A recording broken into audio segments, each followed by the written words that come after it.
Ji thank you. Great. Good morning everyone.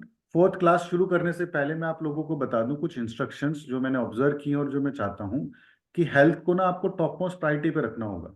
जो इंसान भी आज की डेट में सक्सेसफुल है, वो अमिताभ बच्चन रहे हो या विराट कोहली, वो रतन टाटा जी रहे हों या मुकेश अंबानी जी, हर इंसान अपनी हेल्थ को टॉप मोस्ट प्रायोरिटी पे देता है। तो आपको सुबह 5 से 8 के बीच में अगर हेल्थ को लेके आपने 10 15 20 मिनट निकाल लिए तो इसका मतलब आप हेल्थ को क्रिएट कर जाओगे। जैसे आप उसको बाद में पोस्टपोन करते हो तो वो बाद में ही कहानी हो जाती है। तो मैं नहीं कहता कि आप रोज करो, हफ्ते में 4 दिन, महीने में 15 दिन का एक गोल बनाओ कि भाई मेरे को 15 दिन एटलीस्ट महीने में अपनी हेल्थ पे फोकस करना है। बिकॉज हेल्थ है तो हैप्पीनेस है, हेल्थ नहीं है तो हैप्पीनेस नहीं होगी। दूसरा, आपको अपनी माई प्रॉमिस वॉल को कंप्लीट करना है। मैंने एज ए सैंपल अपनी दिखा दी थी। ये बहुत पावरफुल एक्सरसाइज है जो आपको एक डायरेक्शन देती है, आपको एक थॉट प्रोसेस देती है कि इस डायरेक्शन में हमें जाना है। और आपको अपनी बड़ी की भी बनवानी है ताकि आप उसको भी क्रिएट कर सको, क्योंकि जब हम किसी की दूसरे की जिम्मेदारी लेते हैं तो अपनी हमारी खुद की अपने आप क्रिएट हो जाती है। तो जो आपकी 90 डेज 90 टास्क की शीट है, ये वाली अगर आप लोगों को दिख रही हो, तो इस शीट में आपको आपके टास्क कंप्लीट करने हैं। आपको एक टास्कों को देखना है कि भाई मैं कितने कर चुका हूँ, कितने मेरे अभी पेंडिंग है। तो इसको आज फुल डे छुट्टी है, सरकार ने पूरी छुट्टी दे रखी है आप लोगों को कि भाई इसको कंप्लीट करना है। इसके अलावा जो आप लोगों की डीपीआर शीट होती है, डीपीआर शीट के अंदर ये 5 शीटें जो आपकी पर्सनल रिलेटेड हैं, आपकी DPR, CRM, target visitor, power और ये बेस्ट साइड ऑफ व्यू, ये पर्सनल चीजें ये कंप्लीट करनी है। और ऑल अबाउट बिजनेस, इस पे अभी से पकड़ बना लो क्योंकि यही टॉपिक हम कवर कर रहे हैं। अगर आप लोगों को याद हो तो पिछली क्लास में हमने पढ़ा था कि हमारे प्रोडक्ट क्या है, क्रॉस प्रोडक्ट क्या है, टारगेट ऑडियंस क्या है जिसको हम देते हैं, ए कैटेगरी के लोगों के नाम, सी कैटेगरी के नाम, उनके चैलेंजेस क्या है, पेन क्या है, उनकी सीक्रेट डिजायर क्या है, और कोको। यहां तक हमने लास्ट टाइम सीखा था, समझा था। साथ में ये है आपकी कंपनी का ऑटोमेशन, कि आपके पास 3 डिपार्टमेंट है और चौथे बनते हो आप। तो आप क्या क्या डेली बेसिस पे काम करते हो, वीकली क्या करते हो, मंथली क्या करते हो, ये शीटें आप अपनी कंप्लीट कर लो तो आपको ज्यादा फायदा रहेगा। और सबसे इंपॉर्टेंट चीज, दी वन थिंग, तो जो हमने इस वीक की बुक नॉमिनेट कर रखी है पढ़ने के लिए, उस बुक को पक्का पढ़ो क्योंकि कल हमारी जीपीसी मीट है। हफ्ते में एक बार हम सिंसियर सीरियस लोग मिलते हैं, अपने वीक की रिपोर्टिंग और नई लर्निंग पे फोकस करते हैं। तो द वन थिंग आपको पढ़नी है, उसके नोट्स बनाने हैं, कल शेयर करने, ताकि कल हम सैटरडे की मीटिंग में आ सकें, उसके ऊपर फोकस कर सकें। और मैं एक दिन निकालूंगा अभी, ट्यूसडे या वेडनेसडे, हम सब मिलकर जो ये एसओपी डॉक्यूमेंट बना रखा है एक दूसरे का चेक करेंगे, ताकि एक दूसरे के डॉक्यूमेंट से हम कॉपी कर पाए, हम एक दूसरे की लर्निंग्स को टेक ऑन कर पाए और उसके ऊपर फोकस कर पाए। डन है जी। तो आज की क्लास इन कंटिन्यूशन है। तो आज की क्लास को मैं रिवाइज करा देता हूँ ताकि आप लोगों को याद रहे, जिन लोगों ने रिकॉर्डिंग नहीं देखी थी, कि भाई पिछली क्लास में हमने कवर क्या क्या किया था। हमने कवर किया था पिछली क्लास के अंदर कि आपके बिजनेस के अंदर 4 इंपॉर्टेंट डिपार्टमेंट्स होते हैं। एक होता है मार्केटिंग एंड सेल्स, जिसके अंदर branding, promotion, advertisement, designing, sales, digital marketing, website, lead, ये सारी चीजें उसके अंदर आती हैं। दूसरा होता है आपका एडमिन, एचआर, ऑपरेशंस का, जिसके अंदर आपका purchase, rule regulation, IT, SOP, ये सारी चीजें आती हैं। एक होता है आपका फाइनेंस एंड अकाउंटिंग, और एक होता है आप, जो आप अपने आप को ग्रो करते रहते हो, अपने आप को फोकस करते रहते हो। तो इन चारों डिपार्टमेंट के आपको डेली, वीकली और मंथली टास्क लिखने हैं। हमने समझा था कि बिजनेस का एक ही मकसद है। अगर आपका ये मकसद नहीं है तो आपको आपकी एनर्जी को, अपने विचारों को वापस से रीअलाइन करना है, क्योंकि इस बिजनेस को करने का सिर्फ यही एक मकसद होता है और वो मकसद है पैसे कमाना। तो हमारी टॉप मोस्ट प्रायोरिटी, जैसे एक बच्चे की स्कूल में जाकर पढ़ाई होती है, ऐसी हमारे बिजनेस से कमाई होनी चाहिए। कमाई जो आएगी, पैसा आएगा, सिर्फ वो 2 ही चीजें हैं जो पैसा आएगा। आपका प्रोडक्ट एंड सर्विसेज जब सेल होंगी, तो यानी कि इस पूरे प्रोसेस में 2 चीजें इन्वॉल्व होगी, आपका प्रोडक्ट एंड सर्विसेज और दूसरा आपका क्लाइंट।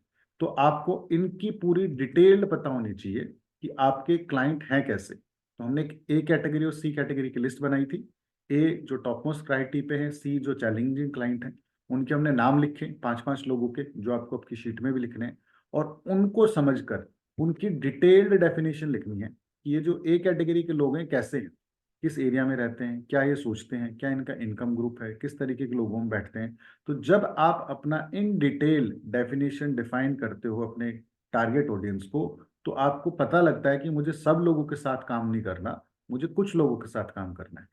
साथ में आप इनकी एनडीपीसी करते हो, इनकी नीड, डिजायर, पेन, चैलेंजेस, जो जो आपको उनके एट्रीब्यूट्स याद हैं वो सारे लिखते हो। जब कल या परसों मैं अपनी शीट दिखाऊंगा तो आपको समझ में आ जाएगा मैंने एक एक चीज उनके बारे में लिखी है कि किस तरीके के दिखते हैं, क्या सोचते हैं, क्या इनकी विचारधारा रहती है। प्लस हमें कस्टमर तलाश नहीं करना, हमें राइट कस्टमर तलाश करना है, क्योंकि कस्टमर एक बार आएगा, राइट कस्टमर बार बार आएगा। क्योंकि अगर हम सही लोगों के साथ काम करेंगे तो हमें मजा आएगा, हमें बिजनेस करने में खुशी होगी, हमारे एफर्ट्स कम होंगे, हमारी टीम को अच्छा लगेगा, हमें रेफरेंसेस मिलेंगे। और अगर रॉन्ग कस्टमर, चैलेंजिंग क्लाइंट के साथ रहेंगे तो दिक्कत रहेगी। तो मैं एक चीज बोलता हूँ हमारे ब्रेन में डाली जाती है, हम कई बार ये एक प्रिंट आउट लगाते हैं कि क्लाइंट ही भगवान है, कस्टमर ही भगवान है। मैं कहता हूँ कि बिल्कुल सही है कि कस्टमर आपका भगवान है, लेकिन भगवान चूज करने का अधिकार आपको है। तो आप देखो आपको किस तरीके का भगवान चूज करना है।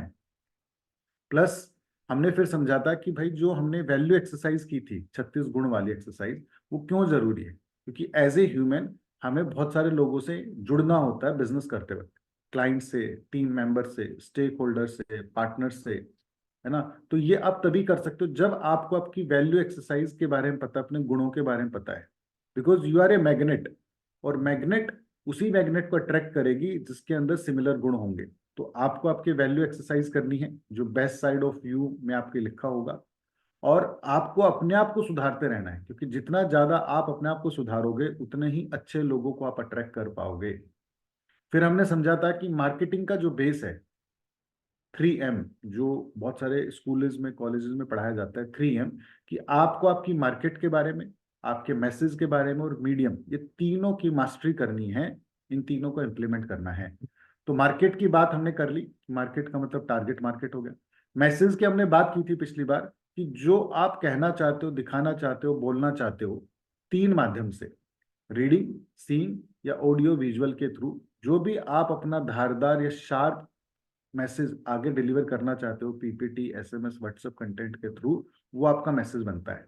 और फिर हमने समझा था कि मैसेज आप तभी बता पाओगे जब आप उनकी डिजायर्स को जानते हो।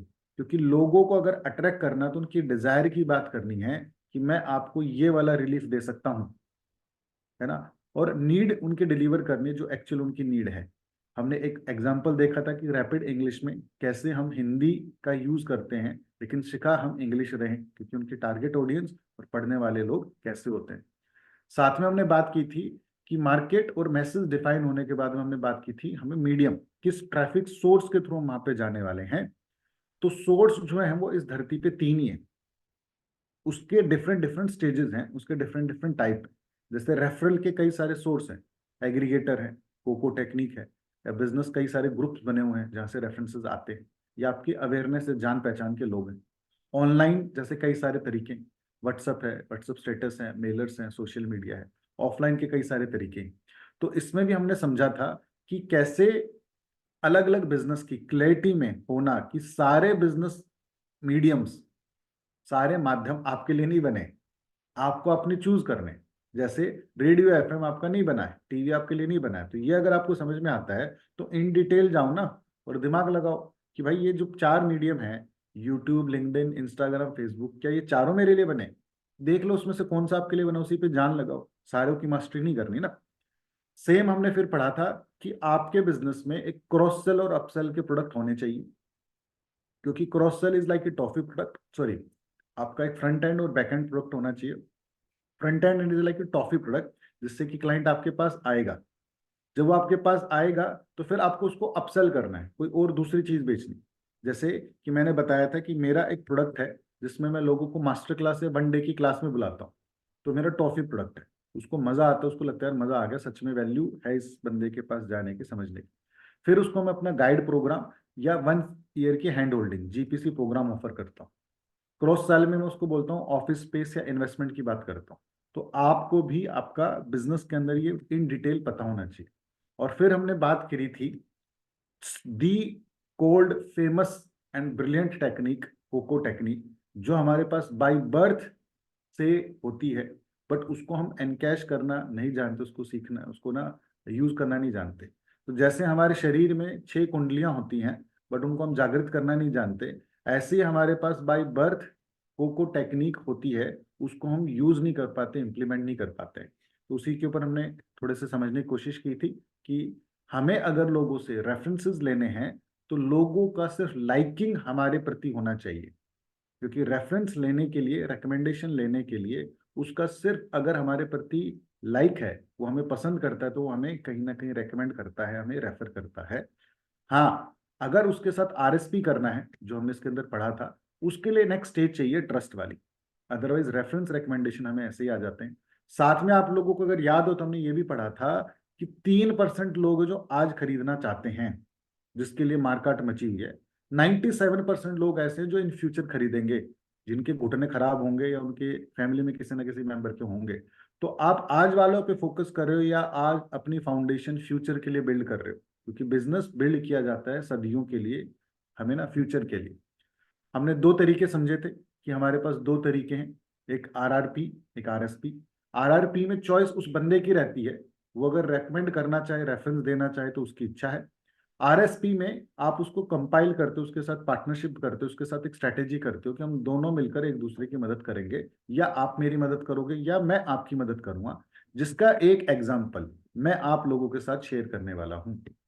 अभी तक अगर आप लोगों को क्लियर हो गया है तो आप चैट बॉक्स में लिख दो यस, तो मुझे पता लग जाएगा आपका चैट बॉक्स काम कर रहा है। और आज की क्लास को हम शुरू करते हैं विद दिस कन्वर्सेशन। तो मैं आज आप लोगों को एक एग्जांपल देने वाला हूं कि कैसे बड़े बड़े ब्रांड ने कोको टेक्निक को लगा रखा है और अपने बिजनेस को नेक्स्ट लेवल पर वो लेकर जा रही हैं। और ये सिर्फ ये नहीं है कि आपको तलाश करने हैं वो लोग जो आपका बिजनेस बेचें, आप भी वो लोग तलाश कर सकते हो जिनको, जिनका आप बेच सकते हो। जैसे कि आप सब लोगों को पता है कि जब आप मैकडोनल्ड्स जाते हो तो वहां पे खाकर क्या आते हो? Burger, burger. पिज्जा। हाँ, बर्गर बर्गर पिज्जा। या हाँ। बट पीकर जो आते हो, वो पीकर आते हो कोल्ड ड्रिंक। तो इफ यू नोटिस, इतना बड़ा ब्रांड इतने सालों से ये नहीं देख रहा कि यार मेरी कमाई का कितना बड़ा हिस्सा तो कोई दूसरी कंपनी लेकर जा रही है, तो ये अपना खुद का कोई क्यों नहीं सॉफ्ट ड्रिंक लॉन्च कर देते हैं? क्योंकि भी जब इनको पता है हमारा ही सॉफ्ट ड्रिंक किसी और को दे दे तो ज्यादा ठीक रहेगा, क्यों नहीं फोकस कर रहे उस चीज को? क्यों ये उस रिवेन्यू को, उस एनर्जी को वहां पे फोकस कर रहे हैं? आप में से कोई शेयर कर सकता है, बता सकता है? थोड़ा सा पार्टिसिपेटिव रखेंगे आज, क्योंकि आज हमारी छुट्टी है, तो हम 15-20 मिनट क्लास को ना लंबा लेकर जा सकते हैं। जी, कि क्यों ये इतना बड़ा ब्रांड के पास इतनी बुद्धि नहीं है छोटी सी कि भैया तू अपना खुद का ब्रांड लिया ना, अपना खुद का सिस्टम बिल्ड कर दे, सारा प्रॉफिट खुद ही अर्न कर ले, क्यों दूसरों को प्रॉफिट देना है? अपनी कमाई बढ़ाओ, सर अपने वो क्लाइंट को अपने पास रखो। जी नवीन भाई। वो उसका सेगमेंट नहीं है ना सर, तो वो उसमें अपनी एनर्जी क्यों लगाएगा? वो सोच रहा है क्या नाम की मैं कोलेबरेशन कर लेता हूँ वहां से। बहुत बढ़िया। प्रोडक्ट मेरे को रेडी मिला हुआ है, सेल हाँ। मेरी आई रही है उसके चक्कर में खींच के। हम्म। तो एक सर्वे बताता है कि जो मैकडोनल्ड्स की कमाई, उसका 30 से 40% तो कोका कोला से आती है। तो जब उसको पता है इसकी कमाई का ज्यादातर हिस्सा वहां जा रहा है, तो क्यों ना मैं खुद का बना लूं। तो एक विचार सही है। मैं सोच रहा हूँ कि और क्या रीजन हो सकता है। आप म्यूट पर हो डॉक्टर साहब, आपको म्यूट करना होगा। राजेश भाई आए नहीं हमारे अभी। हाँ सर, शायद क्या नाम है, कोको कोला की तरफ से या तो इनिशियल लेवल पे या हम्म। प्रेजेंट लेवल पे उसको या तो फंडिंग के रूप में या हम्म। स्पेस के रूप में मतलब एडवांस सपोर्ट मिल रही हो। तो मुझे हम्म। ऐसा लगता है ओके। कोई ना कोई सपोर्ट मिल रही होगी सर। ओके, ठीक है, नाइस। जी धर्मेंद्र जी, आप भी कुछ वैल्यू एडिशन करना चाह रहे हो सर? हाँ सर। कोक तो अपना बहुत बड़ा ब्रांड है, हम्म। उसकी वजह से भी तो खींचे आते हैं ना कस्टमर इसके पास में। नाइस, नाइस इनपुट, बहुत बढ़िया। और दूसरा क्या है कि यहाँ हमारे यहाँ इंडिया का अगर हम मार्केट देखें तो यहाँ पे क्या होता है कि अ, उसके वो लोग पैसे लेते हैं। हम्म। मतलब आप जितनी बार लेंगे उतनी बार आपको कोक के पैसे देने पड़ेंगे। हम्म। फॉरेन कंट्रीज में वो लोग उसको एज अ रीफिल देते हैं, मतलब आपको हम्म। ग्लास पकड़ा देते हैं। जितनी हम्म। देर आप वहां बैठे हैं आप हम्म। उतनी देर उसको रिफिल करके चल सकते हैं। तो उनके लिए एज अ ड्रिंक भी हो गया, मतलब पानी भी हो गया एक तरीके से। हम्म। ब्रांड जो है, ब्रांड भी उनका उसके साथ में काम करता है, तो उस चक्कर काम में करता है। उनका मटेरियल ज्यादा बिकता है। बिल्कुल सही। ठीक है, नवीन भाई राजेश जी को फोन करो, और हमारे मोहित जी भी नहीं आ रखे शायद, दिख नहीं रहे दोनों। तो मेरा आप मुझे सॉरी, मुझे लगता है कि कोक ऑलरेडी वर्ल्ड वाइड इतना बड़ा ब्रांड है कि वो अगर मैकडी ये सोचे भी कि मैं एक अपना नया लॉन्च करता हूँ, तो वर्ल्ड वाइड जिस जिस हिसाब से, क्योंकि मैकडी की चीज़ जो है सिर्फ मैकडी में मिलेगी, but Coke is available all over, है ना। तो वो चारों तरफ नजर आती है, और आदमी को उस समय पर एक गर्म चीज के साथ ठंडी चीज की जरूरत होती है, और ऑलरेडी वो इतना बड़ा ब्रांड है वर्ल्ड वाइड कि उसको अगर अपनी कोई चीज क्रिएट करनी पड़ेगी और उसको वर्ल्ड वाइड ब्रांड बनाना पड़ेगा, तो उसको फिर 50 साल 100 साल लग जाएंगे, यस यस यस, है ना। तो वो बिल एक बनी बनाई चीज को साथ, वो 30% 40% हमें लगता है कि वो उसको शायद कमाई जा रही है, लेकिन हो सकता है कि आ, वो 30% 40% उसकी जो सेल बढ़ रही है उसकी वजह से, वो भी क्योंकि उसको पीने के चक्कर में आदमी कहता है यार ये आधी रह गई, एक और बर्गर मंगा लेता हूँ। बहुत बढ़िया, जी। बिल्कुल आप लोगों ने सही कहा। मैं आप लोगों को जो समझाना बताना चाह रहा हूँ, कहीं ना कहीं आप सरफेस लेवल पे इस चीज को जानते हो, बट एज ए स्ट्रेटेजी अगर आप देखो तो स्ट्रेटेजी क्या है कि किसी भी एक बड़े ब्रांड को बनाने में पैसा लगता है, एफर्ट लगता है, एनर्जी लगती है, पूरी पूरी टीम लगती है, क्रिएटिविटी लगती है। तो उन्होंने क्या कहा कि भाई कोक वालों, जिस इंसान की तुम तलाश कर रहे हो उसी इंसान की तलाश हम कर रहे हैं। यानी कि जो बर्गर इंसान खाता है वो किस विचारधारा का है, उसके अंदर किस तरीके के गुण होंगे, क्या सोच होगी, क्या थॉट प्रोसेस होगा, वो बंदा जंक फूड को सेलिब्रेशन की तरह महसूस करता है। वो प्राउडली लोगों को बताता है कि आओ चलो हम मैकडोनल्ड चाहते हैं, कुछ पार्टी कर कर आते हैं। वो उस जो खा रहा है उस खाने को बहुत पॉजिटिव सेंस में ले रहा है। और इसी तरीके के लोगों का विचार होता है जो कोल्ड ड्रिंक्स पीते हैं। यानी कि जब आपके घर रिश्तेदार आते हैं तो बड़ा प्राउडली आप बोलते हो भाई कोल्ड ड्रिंक लिया, बड़ा अच्छे से खुशी के साथ आप उसको कोल्ड ड्रिंक पिलाने की कोशिश करते हो कि भाई बहुत अच्छी चीज है, मैं आपको सर्व कर रहा हूँ। तो ये दोनों जो विचारधाराएं हैं, ये उसी इंसान की तलाश कर रही है जो इंसान एक है। तो यानी कि कोलैबोरेशन टेक्निक क्या कह रही है कि अगर आपकी टारगेट ऑडियंस, आपका टारगेट ग्रुप, आपका मिशन, आपका विजन अगर आपस में अलाइन कर रहा है, तो आपको अलग अलग एफर्ट नहीं लगाने, आपको डायरेक्शन एक ही तरफ लेकर जाना है, और उस डायरेक्शन में आपको अपने क्लाइंट को विन विन फॉर्मूले के थ्रू सर्व कर कर आना है। अब मैं आपको ना एक स्टोरी और सुनाता हूँ, जब तक कि कुछ और लोग अपने ज्वाइन करें, दो तीन लोगों के जिनके नाम लिए हैं तब तक। लॉकडाउन के अंदर बहुत सारे बिजनेस ओनर्स का ना बिजनेस इंपैक्ट हुआ। तो एक ऐसा बिजनेस ओनर था जिसका सर्विस इंडस्ट्री बेस्ड बिजनेस था, और लगभग 18 से 20 साल वो अपनी उसी एक्सपर्टीज सर्विस इंडस्ट्री बेस पे काम कर रहा था। और लॉकडाउन के टाइम पे उसका बिजनेस ना इम्पैक्ट हो गया, क्योंकि सर्विस बेस्ड इंडस्ट्री सबसे ज्यादा इम्पैक्ट हुई थी। तो अब उसने ये ठाना कि भाई घर तो है चलाना, तो क्या कुछ किया जाए।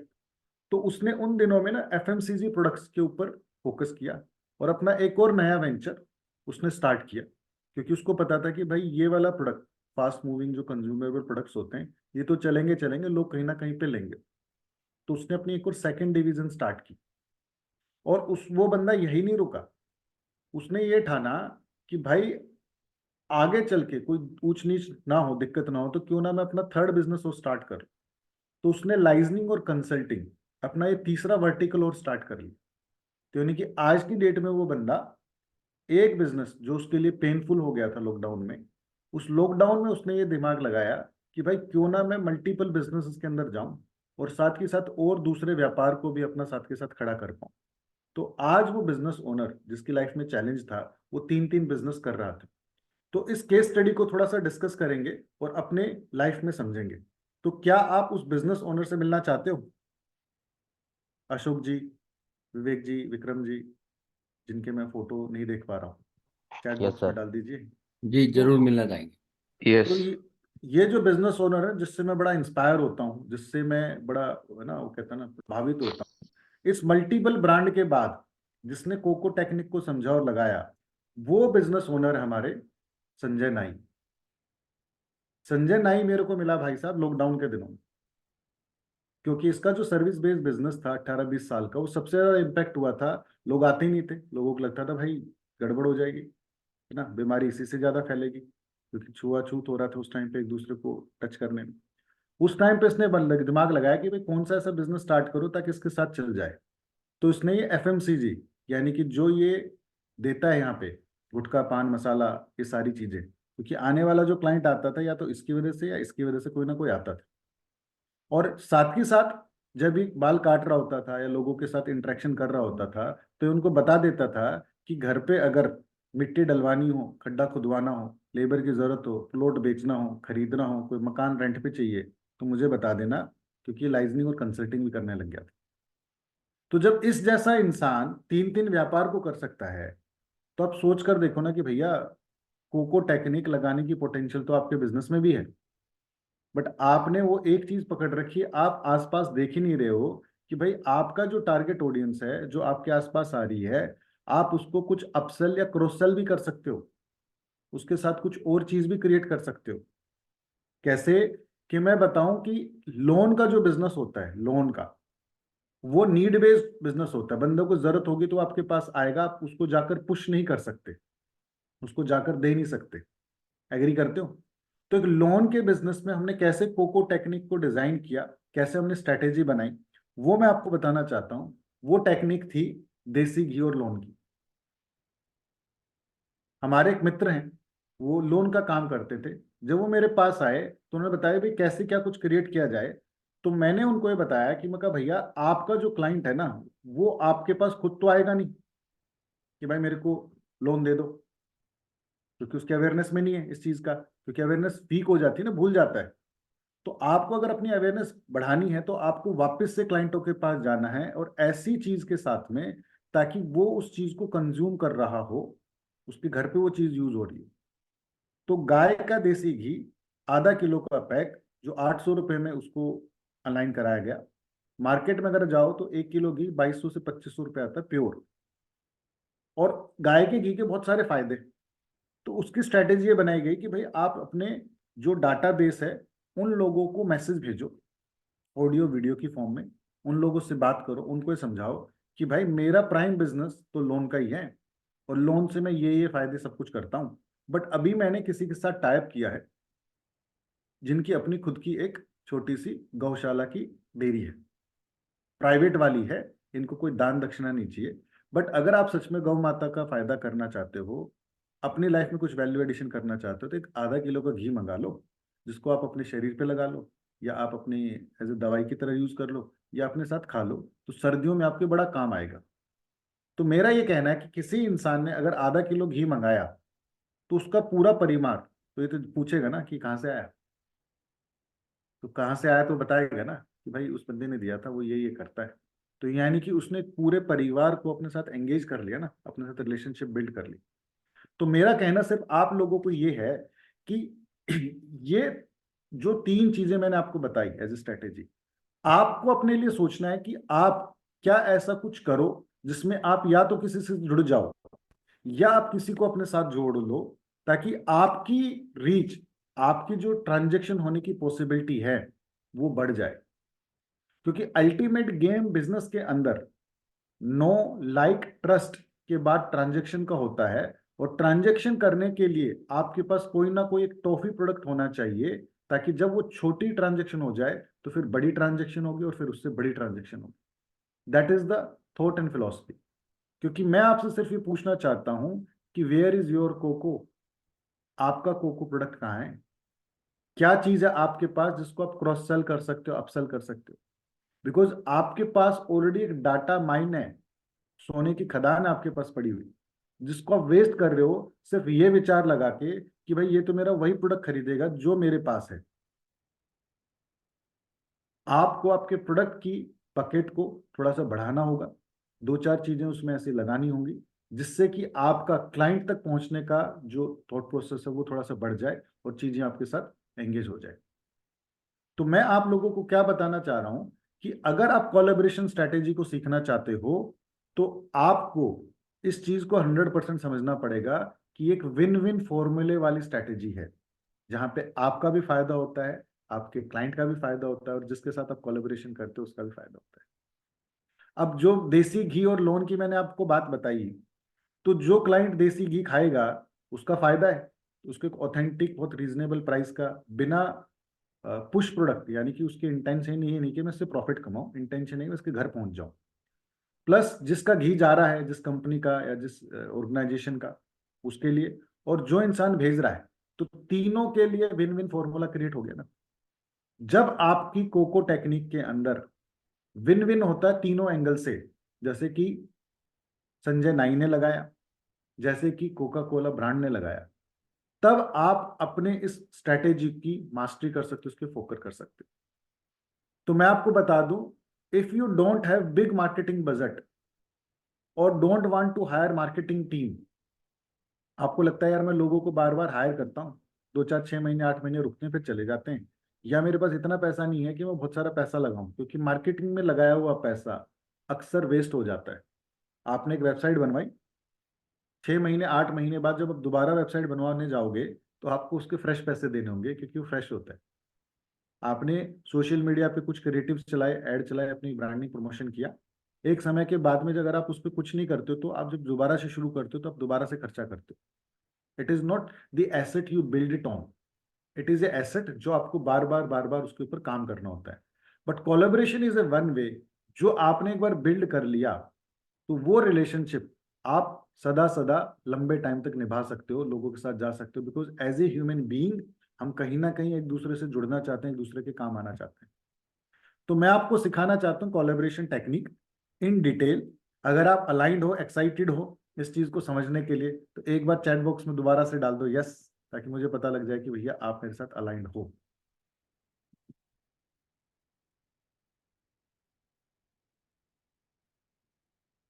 डन जी। कोलैबोरेशन का मतलब होता है, लेमैन अगर हम बात करें, सहयोग, है ना। तो सहयोग क्या हुआ? It is a strategic partnership, सोच समझकर की गई पार्टनरशिप है विद सिमिलर टारगेट ऑडियंस या सिमिलर मार्केट या सिमिलर विजन या सिमिलर मिशन वाले लोगों के साथ में।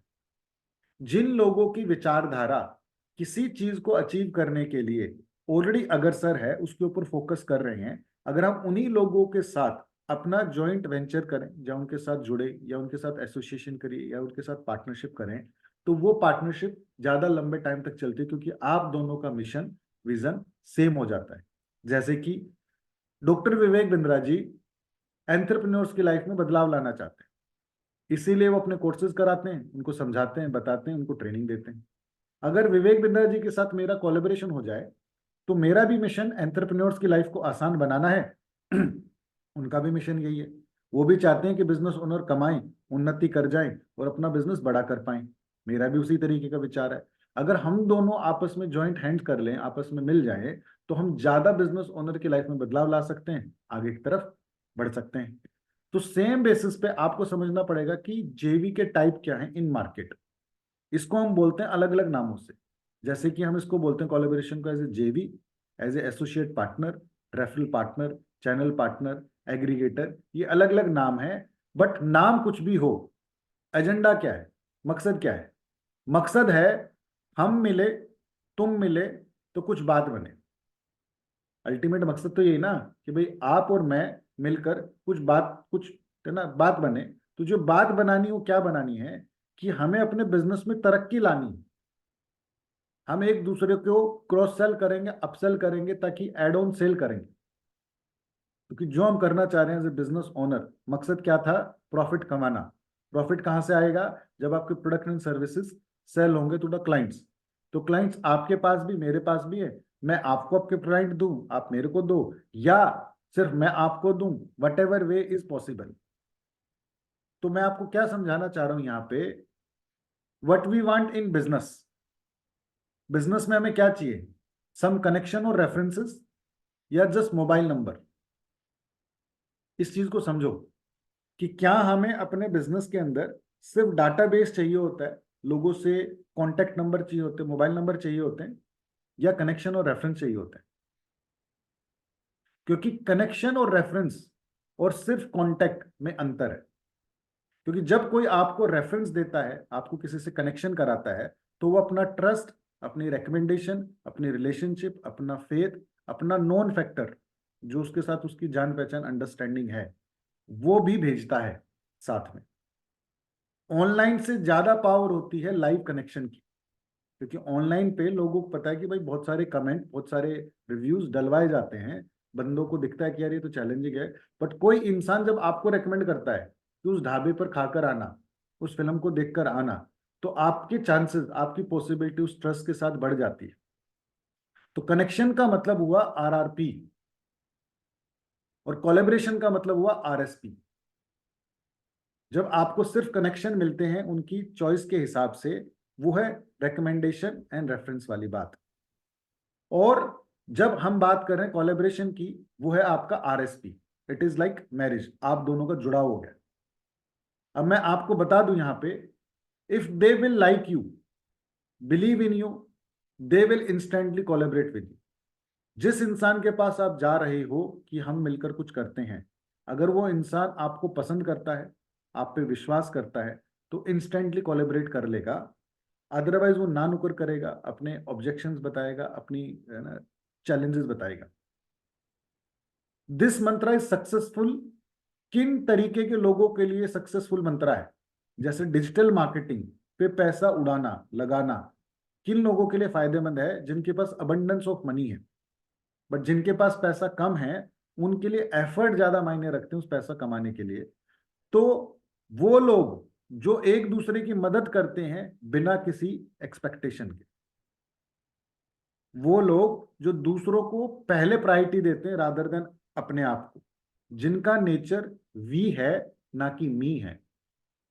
तो अगर आप अपने अंदर चारित्रिक गुण महसूस करोगे, अगर आप लोगों की भलाई करने में खुशी महसूस करते हो, दूसरों को आप प्रायोरिटी देते हो, दूसरों के अगर आप काम आ जाओ और उस काम आने में आपको थोड़ा सा मान सम्मान बड़ाई मिल जाए, तो आप बड़े खुश हो जाते हो, तो इसका मतलब कोलैबोरेशन टेक्निक आपके लिए काम कर सकती है। तो मैं आपको क्या बताना चाह रहा हूं अभी यहाँ पे, एक छोटी सी चीज चेक करो जहां से आपको पता लग जाएगा कि कोलैबोरेशन टेक्निक आपके काम आएगी, आगे आपको दिक्कत दे जाएगी।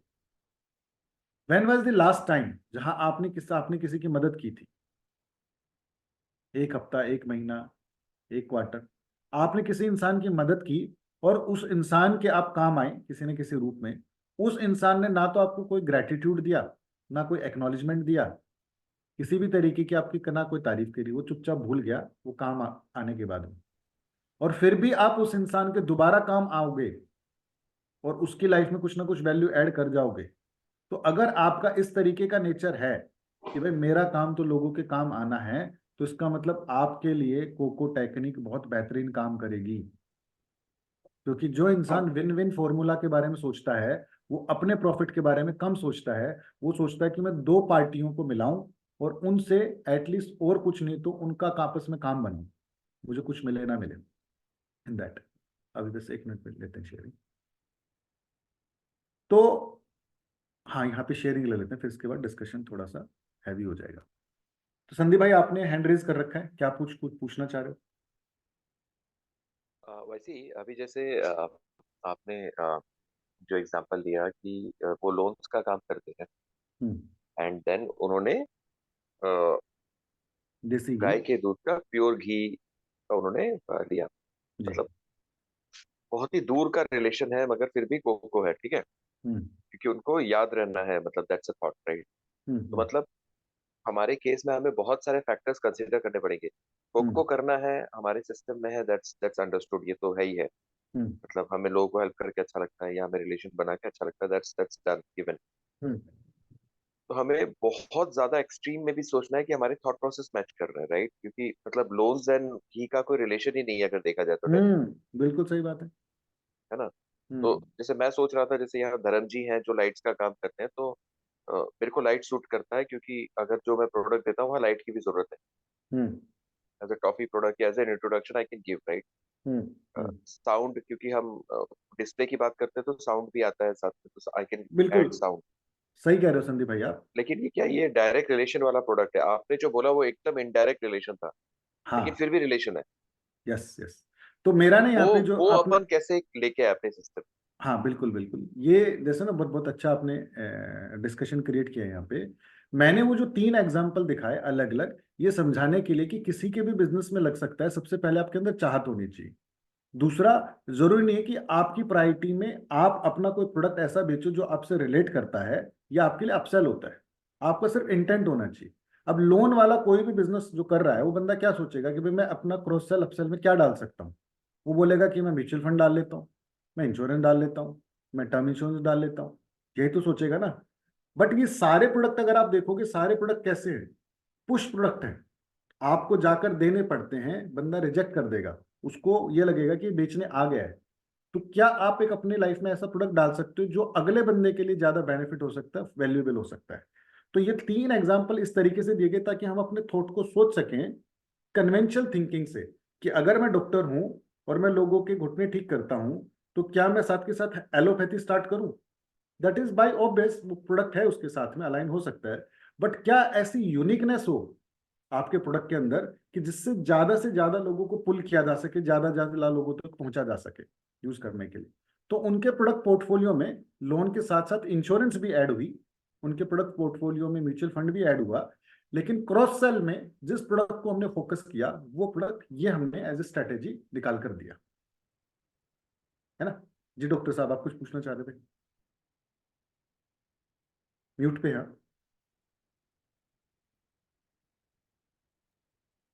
सर सबसे पहले तो जो आपने ये कोको टेक्निक करी है, इसको आई मीन ये तो नाम तो खैर आपने बताया मुझे, अदरवाइज मुझे नहीं पता था इस तरीके से क्या है।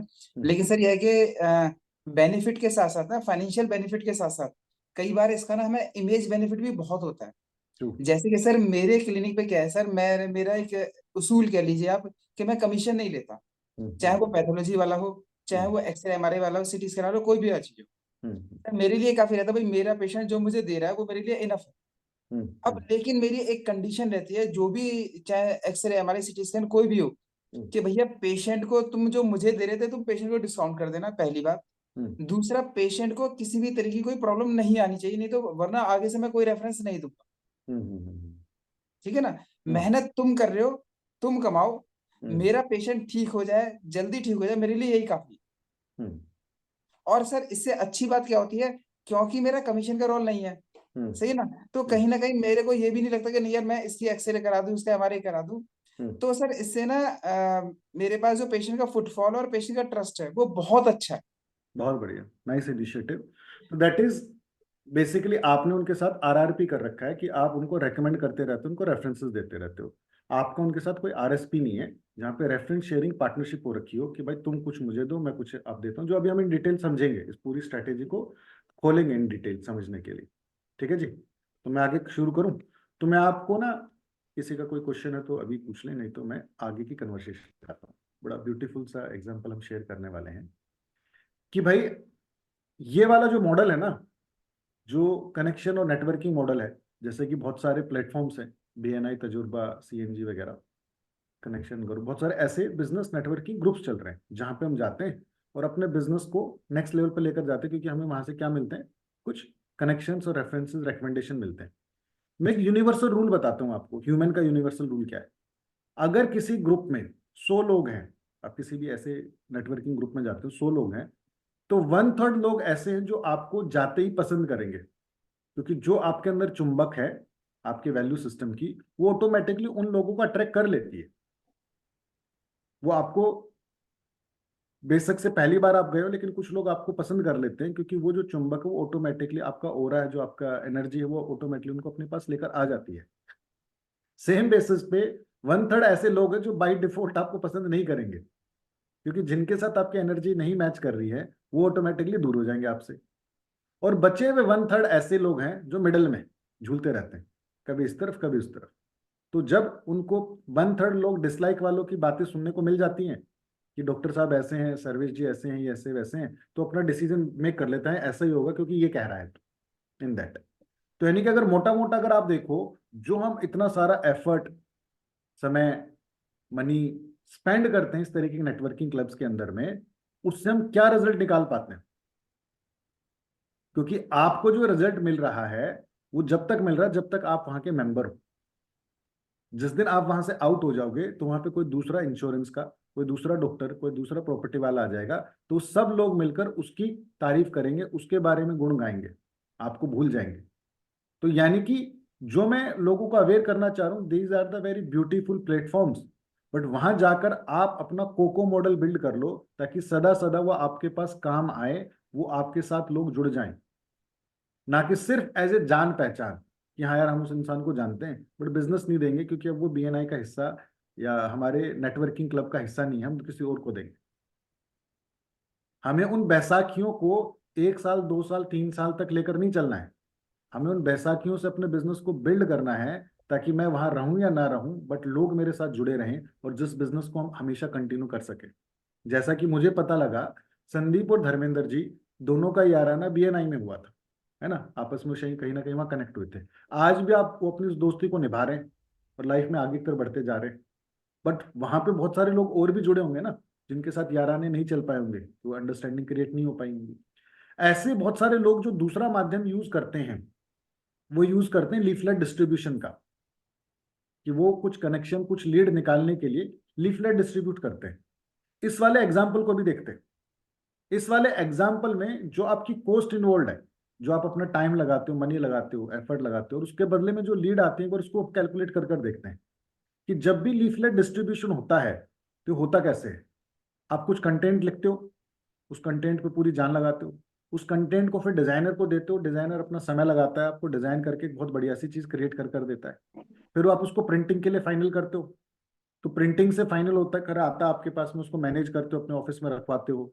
फिर आप प्लान करते हो कि किस एरिया में डिस्ट्रीब्यूट करना है, किन किन सोसाइटियों में जाएगा, किस किस न्यूज़पेपर में जाएगा, फिर वहां पे भिजवाते हो। फिर वो आपके 10,000 या 20,000 या 50,000 पंपलेट मार्केट में डिस्ट्रीब्यूट होते हैं। और उसके बाद फिर कितनी लीडें आती हैं, कोई चैट बॉक्स में बता सकता है? लेट सपोज आपने एक पर्टिकुलर एरिया में 50,000 लीफलेट डिस्ट्रीब्यूट करा दिए, तो वहां से कितनी लीड आ गई आपके पास में?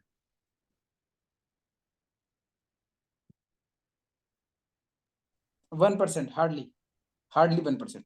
हार्डली 1%। ये मुझे ही चैट बुक्स कम दिख रहा है या लोगों के आ ही नहीं रहे? तो मुझे ना पार्टिसिपेट करते रहेंगे आज थोड़ा सा ना, क्योंकि छुट्टी का माहौल है, तो हम आराम से क्लास को लेकर जा सकते हैं। हाँ, सर्वेश जी ले रहा, सर्वेश ने लिखा 1% बोला या आपने 4-5 बोला है? 50,000 भी होंगे, तो ये परसेंटेज नहीं है, ये अच्छा, बहुत कम। इतने हाँ, इतने आते हैं, यस इतने यस ही यस आते हैं। यस यस कर रखा ना, प्रैक्टिकल एक्सपीरियंस है। यस, ये प्रैक्टिकल एक्सपीरियंस हमने कर रखे हैं, है ना। सर तो मीट मेरा कहना यह है कि एक पंपलेट का आगे पीछे का अगर कलरफुल है, डिजाइनिंग कॉस्ट 1.5 रुपए के आसपास आती है। बट मैंने कहा था कि हमने बकवास वाला पेपर भी ले लिया, उसके अंदर में रुपए की कॉस्टिंग आती है, तो 50,000 डिस्ट्रीब्यूट कराने के लिए मतलब 50,000 रुपए लगा दिए। और उसके अंदर वो तो अलग कॉस्ट है, जो हमारा समय गया, अगले का गया, एफर्ट लगाना, ये वो सारी चीजों को लेकर। और हमें कितनी लीड मिलती है? 5 7 10 15 मैक्सिमम। और वो जो लीड आती है उसमें से बहुत सारे तो सिर्फ इंक्वायरी होती है, जी आया था तो देख लो क्या है, कहीं ना कहीं पे। तो मैं आप लोगों को जो सिखाना चाह रहा हूँ ना, जो मेरे पास एक चीज है जिससे मेरा बिजनेस मॉडल बिल्ड हो रहा है, और बहुत सारे बिजनेस ओनर, कौन से बिजनेस ओनर? जो सोलोप्रेन्योर हैं, जो स्टार्टअप हैं, जो 10 15 20 लोगों की टीम को हैंडल करते हैं, उनके बेस को उठाने का रामबाण है कोको टेक्निक। बड़े बड़े बिजनेस भी इस टेक्निक को लगाते हैं, बट उनके पास बड़ी बड़ी टीमें हैं। बट मैं कह रहा हूं आपके लिए सबसे यथार्थ, सबसे जबरदस्त चीज है जिसको आप टेक ऑन कर सकते हो, जिसके साथ आप काम कर सकते हो। तो इस कोको टेक्निक को कैसे समझना, कैसे करना, इसके 5 स्टेप्स इन डिटेल समझेंगे, थोड़े से अटेंशन देंगे। 5 स्टेप्स हैं जिसको आपको क्लियर करना होगा और आप अपनी कोको टेक्निक के साथ तैयार हो। पहला स्टेप क्या है?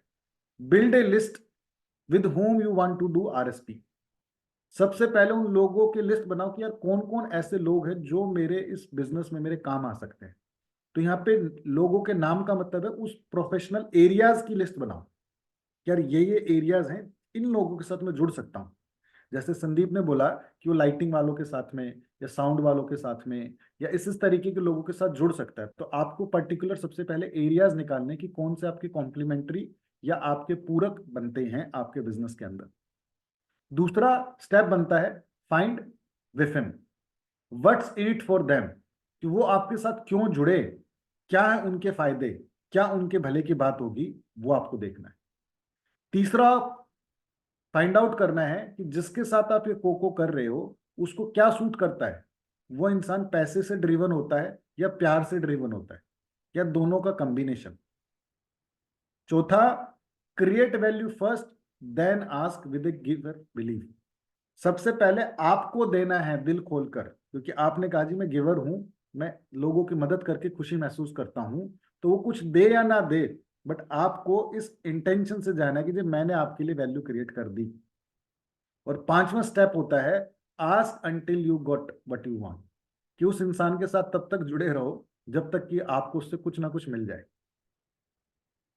क्योंकि हर इंसान का नो लाइकिंग ट्रस्ट का क्राइटेरिया बिल्ड होने में समय लगता है। मेरे मित्र गुरप्रीत वो बताते हैं, जब कोई इंसान 7 से 21 बार आपको सुनता है, समझता है, आपको देखता है, तब वो पहली बार सोचता है कि हाँ मुझे इससे कुछ लेना चाहिए, तो चांसेस है कि आप उससे किसी न किसी रूप में कनेक्ट रहोगे। तो इस 5 स्टेप्स को अब हम इन डिटेल समझेंगे, 1 बाय 1 समझेंगे, ताकि हम अपनी कोको टेक्निक के लिए रेडी हो जाए, अपने पूरे स्ट्रक्चर को, फ्रेमवर्क को बना सके। पहला स्टेप मैंने क्या बताया था आपको? पहला स्टेप था build a list, build a comprehensive list of people with whom you want or consider a collaboration. लोग कहते हैं कि money is in the list, जिसके पास डाटाबेस है वो इंसान धनवान है।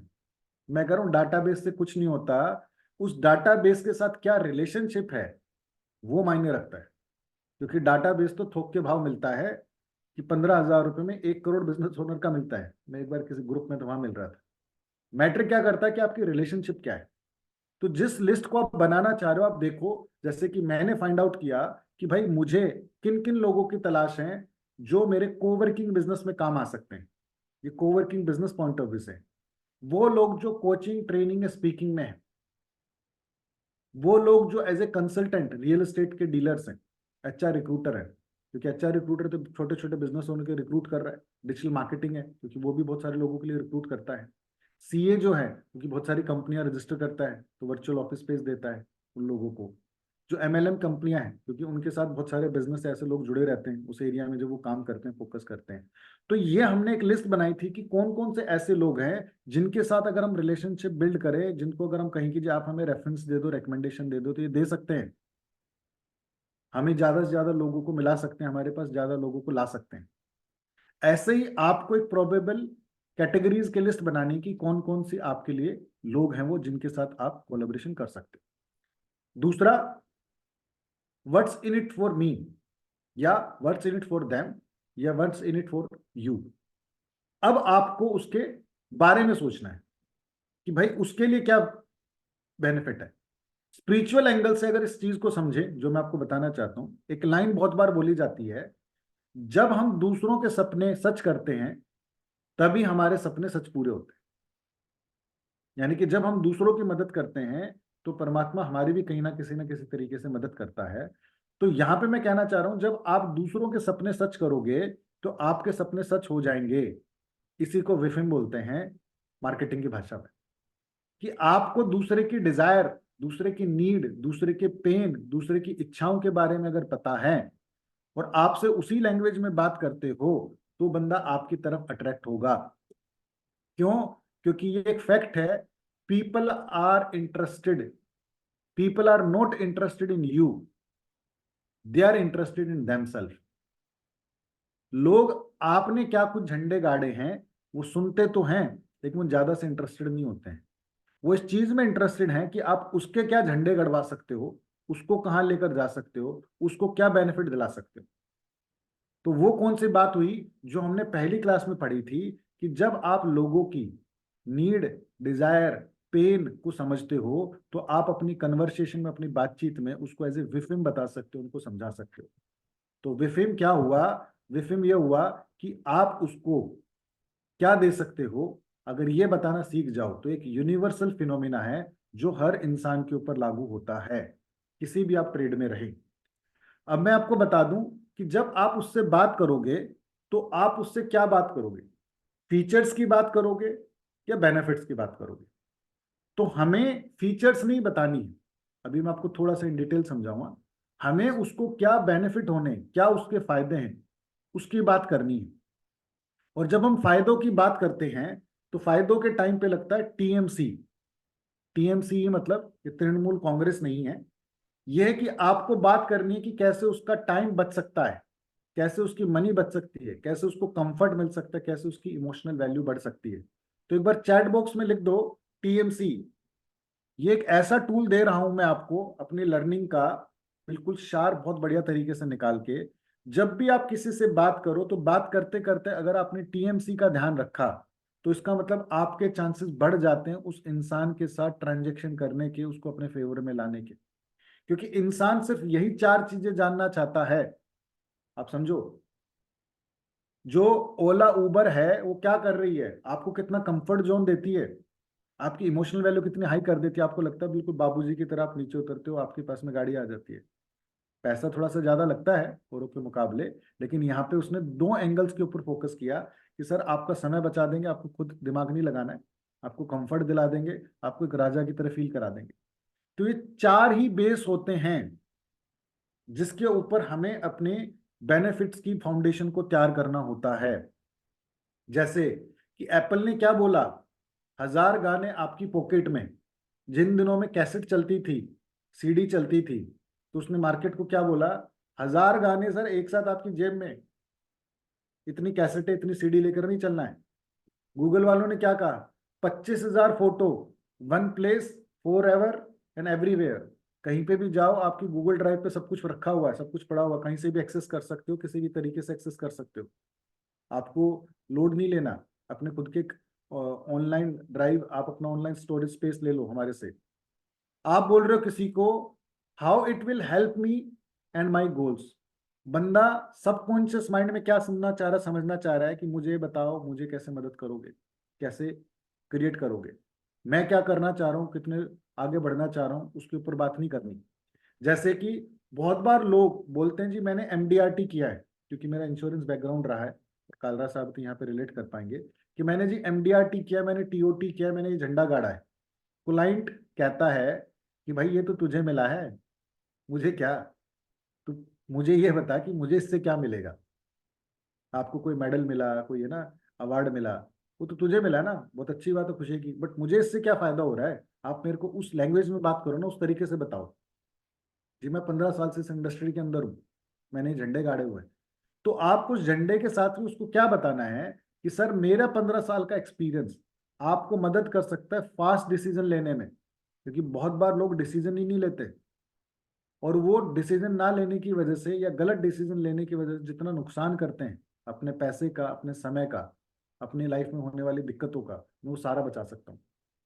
अब आप सब लोगों का मैं डाटाबेस रेडी कराने वाला हूँ अगले हफ्ते से, और मुझे पता कहाँ से कराना और कैसे कैसे कराना है। मुझे 5 साल लग गए इस डाटाबेस की साइंस को समझने में, तो आपको तो नहीं लगेंगे ना, क्योंकि जब मैंने सीख ली तो मैं आपका समय बचा दूंगा, आपको बता दूंगा किस प्राइस में किस तरीके से कौन सी चीज ज्यादा ठीक रहेगी। तो आपको जो बात करनी है उस बंदे से किस में बात करनी है, टीएमसी की लैंग्वेज में बात करनी है। और सबसे मजे की बात, ये हमें हैबिट बनानी है, आपको आपकी पावरफुल हैबिट शीट में ये चीज डालनी है। Make a habit to ask you client before starting the first meeting what you expect or what you want from my co-working और म्यूचुअल फंड और for my coaching for my this car. तो जो भी आपका business है, अगर आप उस क्लाइंट को ये वाली चीज बोलोगे, मन ही मन बोलकर देखो आप जहां पे बैठे हुए हो, क्या ये वाला क्वेश्चन, व्हाट यू एक्सपेक्ट और what you want from my, जो आपकी सर्विस है, एक बार चैट बॉक्स में डालो और महसूस करो इस चीज को कि वो अगला बंदा आपको क्या आंसर करेगा। I am waiting in to the chat box. ये बहुत अच्छी चीज है जो मैं आपको सिखाना चाह रहा हूँ। जब आप अपने क्लाइंट के पास जाते हो, आप ईआरपी का सॉफ्टवेयर देते हो, या आप रियल एस्टेट की कोचिंग बेचते हो, या आप जो भी देते हो, इस क्वेश्चन को जो मैंने आपको दिखाया था उसमें अपने सर्विसेज का नाम लिखो और एक बार चैट बॉक्स में इस चीज को डालो। दोबारा दिखा दूं क्या क्वेश्चन आपको?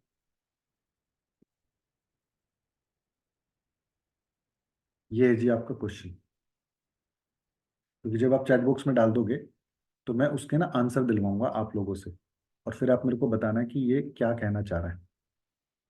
सभी लोगों को डालना है what you expect, what you want from my services, जो भी आपकी सर्विसेज है, या फ्रॉम यू। तो अब एक छोटा सा एग्जांपल क्रिएट कर लेते हैं, 2-3 लोगों के यहाँ पे एग्जांपल आए। ईआरपी सॉफ्टवेयर है, प्रॉब्लम शेयरिंग करने का।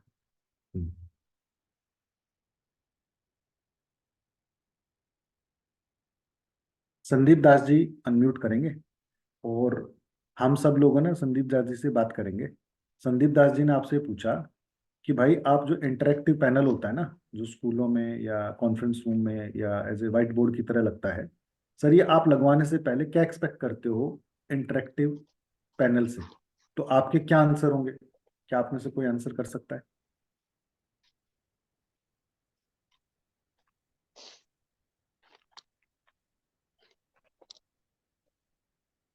आई एम वेटिंग। क्या आप में से कोई अपने आप को अनम्यूट करेगा और मुझे बताएगा कि अगर संदीप दास आपके पास आते हैं और पूछते हैं कि जी आप जो इंटरेक्टिव पैनल लगवाना चाहते हो, जो एक वाइट बोर्ड या स्मार्ट बोर्ड लगवाना चाहते हो अपने कॉन्फ्रेंस रूम में, अपने स्कूल में या अपने घर पे, तो क्या एक्सपेक्ट कर रहे हो? कैसा, क्या एक्सपेक्टेशन है? जी डॉक्टर साहब। सर पहले ही तो मैं बताना चाहूंगा कि मैं एक्चुअल में इंटरेक्टिव पैनल वाले लोगों को ढूंढ रहा था। बहुत बढ़िया सर, बिल्कुल। हाँ, सबसे पहली चीज तो ये। मैं 6-7 दिन, मतलब 1 महीने से मैं सर्च कर रहा था कहाँ से लूं, किससे लूं, क्या लूं। क्योंकि सर अमूमन क्या होता है कि इस तरीके के प्रोडक्ट में ना सर, जो मेरी प्रॉब्लम आ रही थी वो 3 प्रॉब्लम आ रही थी सर। पहली तो ये कि एक रीजनेबल प्राइस पे मिली, बहुत बढ़िया। पहली चीज। ठीक है। ठीक है ना। दूसरी चीज ये कि सर इसके अंदर ना आफ्टर सेल सर्विस का बड़ा इश्यू आ रहा था जिन लोगों ने ले रखा है। ठीक है।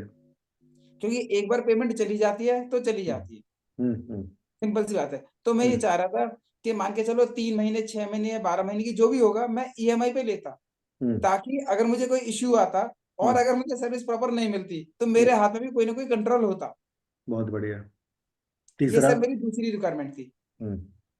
ठीक है ना। हम्म। तीसरी रिक्वायरमेंट सर ये थी कि इन केस कल को अगर उसके अंदर कोई प्रॉब्लम भी होती है, टेक्निकल इश्यूज भी होते हैं, तो जो मेरे जिन डॉक्टर ने ले रखे हैं मेरे फ्रेंड सर्कल में, वो ये बताते हैं यार आज हमने फोन किया 6 दिन के बाद बंदा आया, 10 दिन के बाद लोग आए।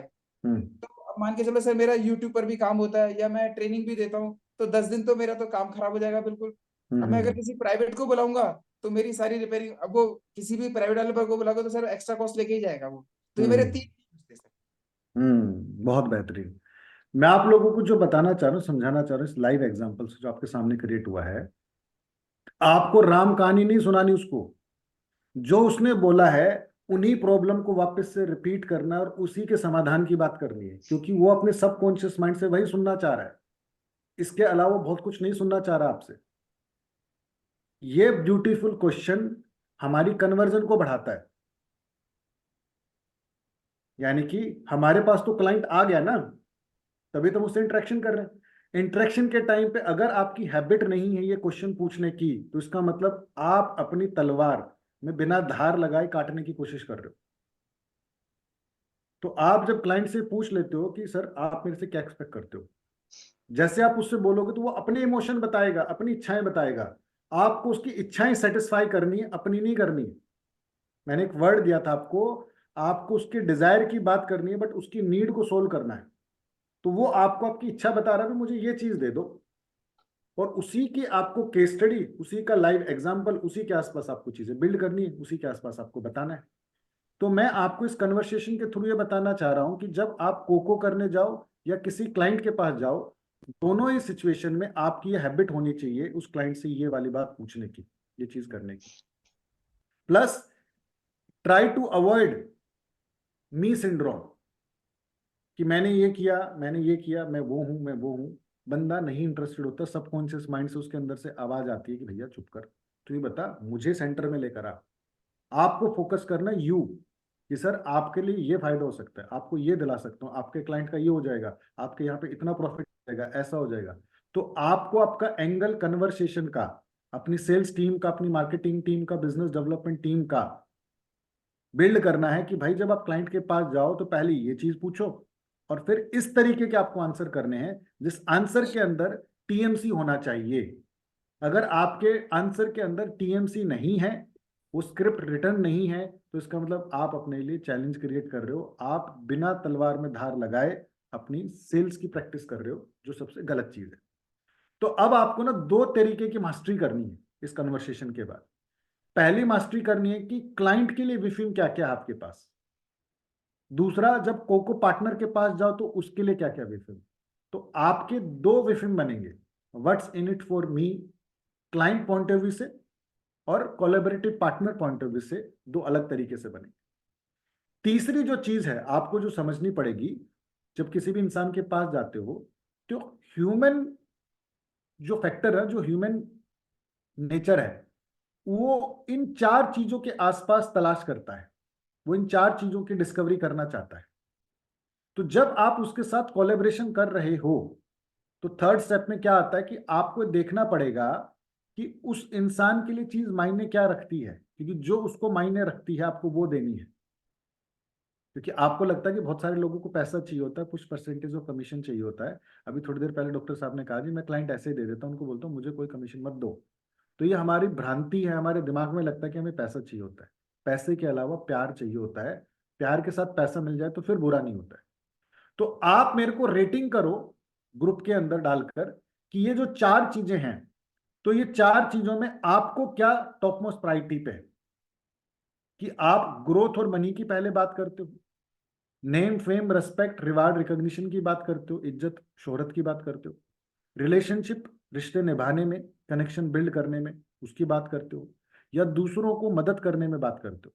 तो आप अपनी रेटिंग, अपनी प्रायोरिटी सेटिंग करके ग्रुप मैसेज में डालो कि जी मेरा ये पहले ये है, फिर ये, फिर ये।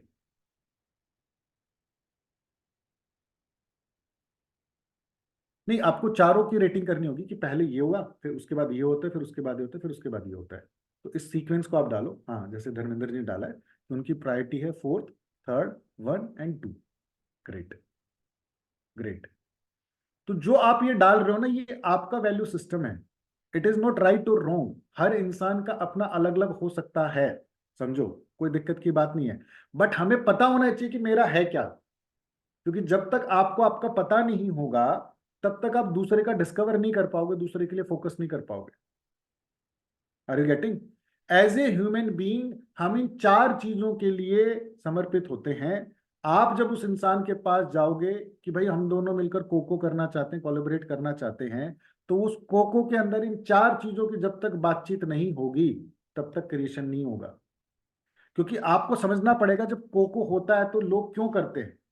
सबसे पहला होता है रेसिप्रोसिटी, क्योंकि आपने किसी के लिए कुछ कर दिया तो एज ए ह्यूमन बीइंग आपके दिल में है उसके लिए इन रिटर्न कुछ ना कुछ करने की इच्छा।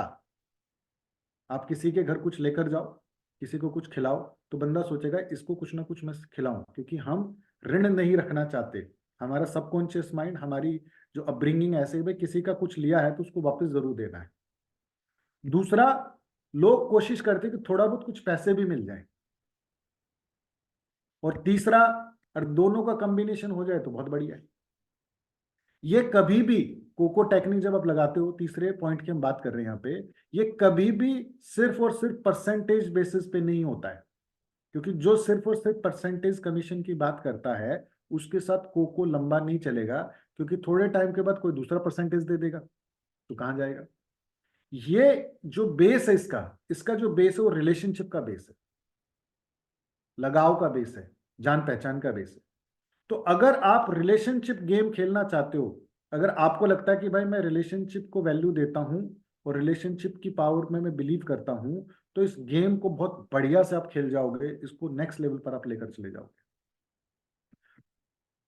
अभी जो आपको फोकस करना है, कंपटीशन पे फोकस नहीं करना है, क्योंकि जो कंपटीशन में बंदा है वो भी पेन में है। अब आपको कोलैबोरेशन पे फोकस करना है कि भाई तू और मैं मिलकर दोनों कैसे हम बिल्ड कर सकते हैं, उस विन विन फॉर्मूले के बारे में सोचना है। जैसे कि किसी का एक सेंटर है नॉर्थ दिल्ली में और क्लाइंट आपका है ईस्ट दिल्ली का, तो यहां से वहां तक पहुंचने में उस बंदे को सोच लो 2 घंटे लग जाएंगे।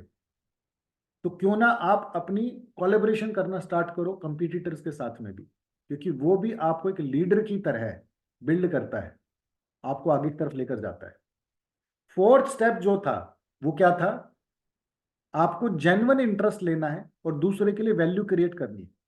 आपको सबसे पहले उस बंदे की लाइफ में क्या वैल्यू ऐड कर सकते हो वो आपको पता होना चाहिए, वो चीज आपको लेकर जानी। Always create a plan before taking to someone. किसी बंदे से बातचीत करने से पहले आप उसको क्या क्या दे सकते हो, क्या उसकी लाइफ में वैल्यू ऐड कर सकते हो, आपको क्लियर होना चाहिए। क्योंकि कोको कैन नॉट बी फोर्स्ड और कैन नॉट बी बेग्ड। आप इसको जबरदस्ती नहीं कर सकते पैसा दिखा के, या उसको आप अपनी तरफ लालच नहीं कर सकते। It can only be earn, इसको कमाया जाता है इंसान की तरह, क्योंकि वो इंसान आपके साथ लाइफ लॉन्ग चलता है। ये कोई सेल्स का बंदा नहीं है कि 3 महीने 6 महीने आपके साथ रुकेगा। ये वो लाइफ लॉन्ग रिलेशन है जो आपके लिए बहुत लंबे टाइम तक चलेगा। तो सबसे पहले आपका गिविंग बड़ा होना चाहिए रादर देन आस्किंग के। और जब आप आस्क करोगे तो छोटा आस्क करोगे, टॉफी आस्क करोगे, बड़ी चीज आस्क नहीं करोगे, है ना। आप ऐसा नहीं कर सकते कि आप उसके लिए लेकर जा रहे हो 1 किलो सेब और उससे उम्मीद कर रहे हो कि भाई एक प्लॉट अपना नाम कर दे मेरे, है ना। तो आप जो दे रहे हो और जो वापस मांग रहे हो, इसका प्रोपोर्शनेट का जो वैल्यू होनी चाहिए स्टार्ट में ज्यादा होनी चाहिए, आपका हाथ बड़ा होना चाहिए। अगर आपका हाथ बड़ा होगा तभी आप इस चीज को लंबे टाइम तक क्रिएट कर पाओगे, आगे की तरफ लेकर जा पाओगे। अब मैं आप लोगों से थोड़ा सा इंटरेक्शन करना चाहता हूँ, थोड़ी सी चीज को समझना चाहता हूँ। जी संदीप, कुछ आप पूछना चाह रहे हो क्या? हाँ, कोको से क्योंकि मैं ना कुछ दिन पहले कुछ एक एक्टिविटी कर रहा था अपने कोको से रिलेटेड, तो मैं ट्राई कर रहा था। एक चीज मेरे को जो समझ में आया, मान लो मेरा कोई कंपटीशन है, मेरे साथ क्या हुआ था कि हम एक प्रोजेक्ट के लिए कोड कर रहे थे, तो सेम प्रोजेक्ट पे एक और बंदा भी कोड कर रहा था। तो जब मैं इंटरेक्शन कर रहा था उस बंदे से, तो ओपन माइंड से इंटरेक्शन कर रहा था मेरे कंपटीशन से, तो मुझे रियलाइज हुआ जैसे मेरा स्ट्रेंथ सिक्योरिटी ज्यादा है, ऑडियो विजुअल साउंड कम है। उस बंदे का निकल के आया कि ऑडियो विजुअल स्ट्रेंथ ज्यादा है, सिक्योरिटी कम है, लेकिन हम दोनों दोनों चीजें कोड कर रहे थे। फिर मैंने ना उससे बात किया और थोड़ा सा और कॉन्फिडेंस बढ़ाया, तो उसको मैंने बोला कि तुम ऑडियो विजुअल पे फोकस करो, मैं सिक्योरिटी पे फोकस करता हूँ, काम दोनों को मिलेगा, मेरी गारंटी। तो और एक्चुअल में काम दोनों को मिल जाएगा भी, मतलब और काफी अभी नहीं आएगा, लंबा प्रोजेक्ट है, तो फिर 2 साल का प्रोजेक्ट है तो लंबा है, लेकिन मतलब दोनों का वॉल्यूम मिल जाएगा जो होना चाहिए। That's one. सेकेंडली मैंने एक और चीज रियलाइज करा, हम अगर अपने कंपटीशन के साथ एक छोटा सा भी ट्रांजेक्शन कर ले तो वहां रिलेशनशिप एस्टेब्लिश हो जाता है। ट्रू। कंपटीशन से डरने की जगह अगर हम कंपटीशन को ही अपना या रिलेटेड प्रोडक्ट एक कंज्यूम करा ले, तो वो रिलेशनशिप स्टार्ट होगा और वो कोको का पहला स्टेप होगा। बिल्कुल सही कहा संदीप भाई। वो जो ये बीएनआई मैंने बोलते मतलब हैं ना, एक एक ट्राई किया तो मुझे वो दिखा, मतलब। हाँ, तो जो बीएनआई वालों ने पेटेंट ले ना, गिवर्स गेन, गिवर्स गेन नहीं, वो ह्यूमन साइकी है कि आप किसी को कुछ दे देते हो तो आपकी रिलेशनशिप, आपकी अंडरस्टैंडिंग, आपका लगाव उसके प्रति बढ़ जाता है। और हमेशा हमें एज ए ह्यूमन बीइंग, क्योंकि हमारी जो हैप्पीनेस का सोर्स है, जो 9th क्लास में हम सीखेंगे समझेंगे, वो गिविंग से आता है। तो फाइंड आउट द वेज किस किस तरीके से हम मदद कर सकते हो। और आप सौभाग्यशाली हैं, सारे के सारे लोग आप इस ट्रेट के साथ बोन है, पैदा है ना। किसी का कोई क्वेश्चन कंसर्न अभी तक? जी डॉक्टर साहब।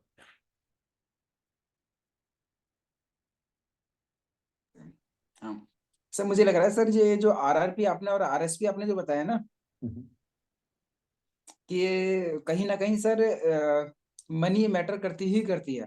क्योंकि मैंने देखा है कि सर कुछ एक डॉक्टर्स को, ऑर्थोपेडिक्स को, जो जिनको मैंने पेशेंट रेफर किए, उन्होंने बदले में मुझे रेफर नहीं किए, और उन्होंने वहां रेफर किए जहां पर उनका ये कनेक्शन था। ट्रू, बिल्कुल। तो ये सुन के और देख के मुझे बड़ा अजीब लगा।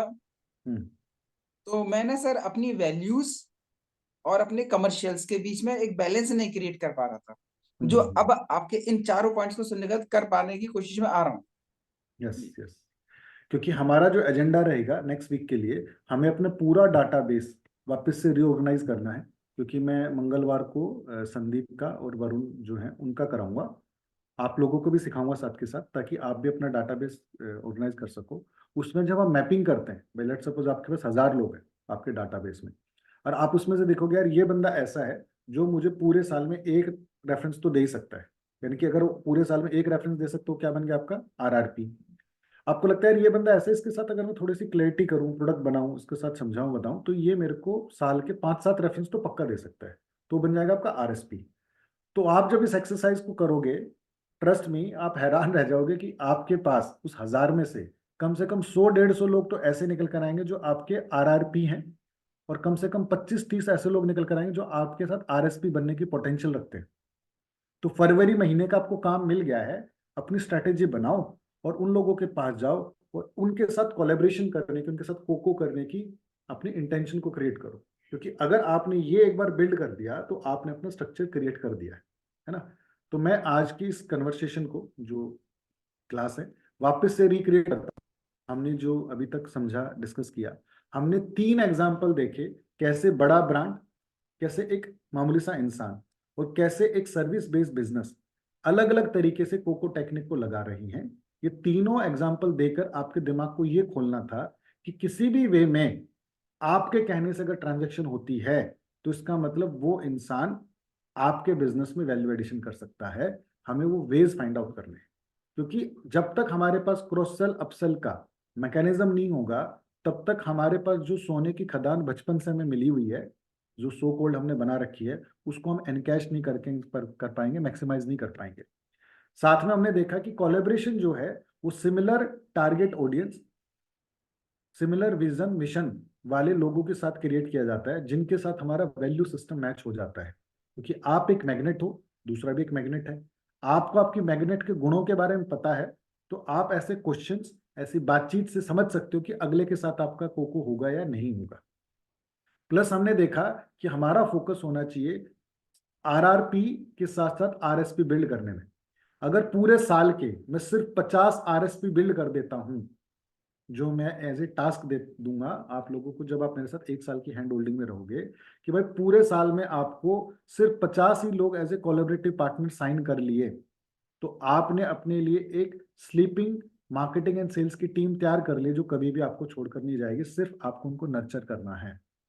साथ में हमने देखा कि जो ट्रेडिशनल तरीके चल रहे हैं वो भी अच्छे हैं, जो आप बिल्ड कर रहे हो, वो बिजनेस नेटवर्किंग क्लब्स हो या आपके लीफलेट डिस्ट्रीब्यूशन, अलग अलग तरीके। बट आप ये देखो आपके लिए क्या काम करेगा और जो परमानेंट रहेगा, क्योंकि ये दोनों चीजें हैं, लीफलेट का बांटना या बिजनेस नेटवर्किंग क्लब्स में जाना, ये परमानेंट नहीं है। ये जब तक आप इसके अंदर अपना एफर्ट, अपना खून पसीना, पैसा, समय डालोगे, इससे रिजल्ट आएगा। जिस दिन आप थोड़े से हल्के पड़ जाओगे उस दिन बंद हो जाएगा। तो हमें ऐसा स्ट्रक्चर बनाना है। उस स्ट्रक्चर को बनाने के 5 स्टेप हमने देखे। सबसे पहले उन लोगों को जिनके साथ आपको लगता है कि मेरा कोको हो सकता है, उनके लिस्ट बनाओ। मैं नामों की बात नहीं कर रहा, मैं पर्टिकुलर सेगमेंट्स की बात कर रहा हूँ, एरियाज की बात कर रहा हूँ कि ये पर्टिकुलर एरियाज हैं जिनके साथ मैं कर सकता हूँ। जैसे कि हमने लोन के केस में जब ब्रेनस्टॉर्मिंग की और वो घी का निकल कर आया, तो वो एक ऐसा एरिया था कि ये तो सच में बहुत अच्छा और डिफरेंट हो सकता है। फिर दूसरा, फाइंड आउट विफिन, उनके फायदे की बात क्या क्या हो सकती है। तीसरा, जिस बंदे के साथ आप कह रहे हो कि आप और मैं मिलकर काम करें, तो उस बंदे का वैल्यू सिस्टम कहाँ से ड्रिवन हो रहा है, उन 4 चीजों में से उसकी क्या प्रायोरिटी है, किस चीज को वो देखना चाहता है, क्या आप उसको क्रिएट कराना चाहते हो। प्लस सबसे पहले आपको उसके लिए वैल्यू क्रिएट करनी है, ताकि उसको ये लगे कि यार इसने तो दे दिया। क्योंकि जब आप किसी को दे देते हो, वो बंदा आपसे ऑब्लाइज फील करता है, इन रिटर्न कुछ ना कुछ क्रिएट करता है। और उसके साथ तब तक मांगते रहना है जब तक कि वो हमें फोकस ना करा दे। साथ में हमने बात की थी कि जब हम बेनिफिट की बात करते हैं तो ये दोनों ही चीज पे लागू होता है, आपकी सेल्स में और कोको में, कि आपको टीएमसी के पॉइंट्स रेडी करने हैं, अपनी स्क्रिप्ट में लिखने हैं सारे सारे पॉइंट्स। और आपको आपके क्लाइंट्स के टीएमसी और कोको पार्टनर के टीएमसी रेडी करने हैं। और ये डिस्कस किया। ये हमारी सारी अब तक की लर्निंग्स रही, सारा फोकस रहा। मैं आपको बता दूं, ये वाली शीट जो आप लोगों के साथ है, आप में से कुछ लोगों ने अभी ओपन नहीं करके देखी है, ऑल अबाउट बिजनेस FAQs। आपके बिजनेस से रिलेटेड जितने भी क्वेश्चन पूछे जाते हैं, ये वाली शीट में हम आगे की तरफ बढ़ गए हैं। इस आगे की तरफ जो बढ़े, हमने कोको पार्टनर्स की लिस्ट बनानी है, उनके विफिन, उनके बेनिफिट्स की लिस्ट बनानी है। तो अब आपको जितनी भी मैं चीजें समझा रहा हूं, सिखा रहा हूं, इन सारी चीजों के ऊपर फोकस करना है, क्रिएट करना है। नेक्स्ट क्लास के अंदर जो हम करने वाले हैं मंगलवार को, उस क्लास में हमारा फोकस होने वाला है सेल्स की वो 2 कोर प्रॉब्लम जिससे हर बिजनेस ओनर ग्रस्त हैं, जिसकी वजह से उनकी लाइफ में दिक्कत हो रही है। और हम 4 ऐसी चीजें देखेंगे जिससे आपका कन्वर्जन फास्ट हो जाएगा। कुछ बिजनेस की BBC करेंगे, बिजनेस की बेसिक की क्लैरिटी वापस से लेंगे। और 3 ऐसी करेंसी देखेंगे, क्योंकि आप सिर्फ एक ही करेंसी की बात करते हो, हम अगली क्लास में 3 करेंसी की बात करेंगे और हम बीजेपी की भी बात करेंगे, क्योंकि बीजेपी मार्केट में इन डिमांड है, तो हम कुछ बीजेपी के बारे में भी कंसिडर करेंगे। तो आज की इस क्लास में किसी का कोई doubt, question, query, now house is open for that part. मैं सिर्फ एक चीज चाहूंगा कि आप जो कुछ आपने आज की क्लास में सीखा है, समझा है, उसको 100% वॉइस नोट में ग्रुप में जरूर डाला करो, क्योंकि कई सारे लोगों ने ना पिछली बार मेरे को बोला यार वॉइस नोट वाली चीज अच्छी कराई, क्योंकि एक ही झटके में सुन सुनकर उनको क्लियर हो गया था, क्योंकि एक ही टाइम पे आसपास रहते हैं। तो सिर्फ 5 मिनट लगेंगे आपके, सिर्फ सोचो, आपको लगा यार ये 4-5 चीजें अच्छी थी, ग्रुप में एज ए वॉइस नोट डाल दो। तो वॉइस नोट में एक परमानेंट वो रिकॉर्ड रहता है। हमारे कुछ पार्टिसिपेंट जो नहीं आ पाते, तो वो उससे भी एक्साइटेड, एनर्जेटिक फील करते हैं कि भाई उनको रिकॉर्डिंग देखनी चाहिए। तो this is from my side. और आज तो